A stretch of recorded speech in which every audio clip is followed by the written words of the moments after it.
It is no secret that Pope Benedict held women, especially women of the church, in the highest esteem. In 2008, he called for Christians to promote, quote, a culture that grants women in law and everyday life the dignity that is theirs by right. And joining us tonight with more is Kathryn Jean Lopez, Senior Fellow at the National Review Institute and Editor-at-Large of National Review Magazine. Kathryn, great to have you with us. So much to talk about.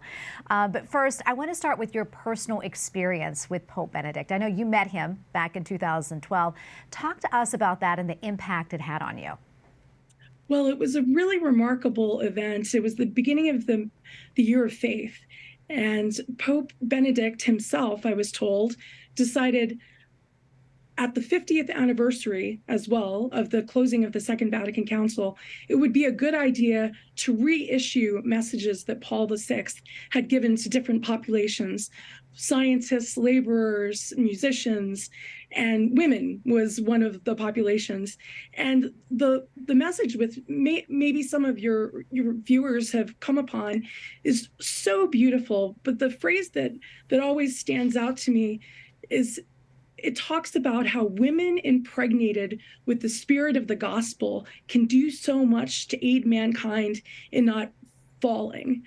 And throughout the message, it talks about how mankind, with all the technologies that exist, and this is 50 years ago, more than 50 years ago now, could really harm human life. And women need to hold back that hand, of that destructive hand. And I can't help but think, if we had really taken that message to heart when Paul VI first issued it, what a different world we'd live in, what a different culture we'd live in. Maybe not 50 years of legal abortion as we've just experienced. Really remarkable message that I think the opportunity of Pope Benedict's death is to meditate on some of these messages he found most important, and certainly this was one of them. Yeah, I'm curious, Kathryn, what went through your mind when he handed you that letter? I mean, what do you think he was trying to say to you? Well, I think the clearest message was, we didn't communicate this, and you weren't able to receive it. Let's try this again. But one thing that I thought was so remarkable when I met him, and afterward, a number of people who represented different populations said the same thing. We expressed gratitude to him for being a father. And his gratitude and his love on his face, I could never adequately put words to it. I describe it as the closest I've ever seen to God the Father. He just had such tremendous love. And I think part of what he wanted to communicate is, we need to be that love in the world. We need to be Christ's light in the world. And women have a particular role. Yeah, absolutely. So much more we can talk about. But before I let you go, we only have about a minute left or so. I'm wondering, what are your thoughts about today's funeral mass? What went through your mind when you were watching it all?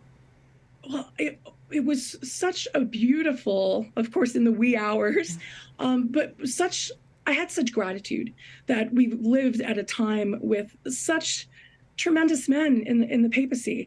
If Benedict had never been Pope, he was a great academic, a great theologian, a beautiful priest. And I also was struck by the vestments, the World Youth Day vestments, and how young people are looking for authenticity and truth. And that's what Pope Benedict represented. Yeah, absolutely. And Kathryn, never enough time to speak with you, so we hope you come back on again. And thank you for sharing your insights with us. We appreciate it. God bless. Thank you.